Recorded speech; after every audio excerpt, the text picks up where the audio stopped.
homiladorlar ko'rmasin. Bismillah.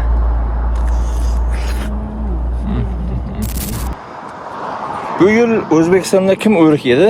Misol uchun men yemadim. Ob-havo noqulay kelganligi sababli gullar to'kilib, o'riklar uchun janaqa gullamadi ham, sovurib ketdi menimcha.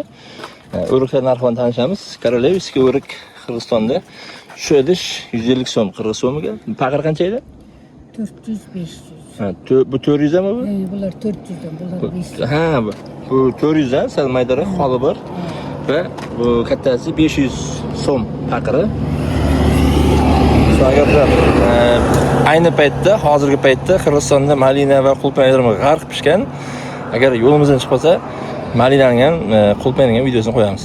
Shu idishdagi 100 so'm sotib oldik. Endi videomizni ko'ngilnozliklar va homiladorlar ko'rmasin. Bismillah.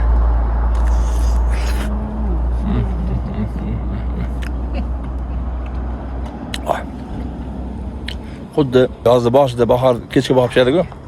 Shunaqa o'rar ekan. Taklif qilamiz Qirg'izistonga.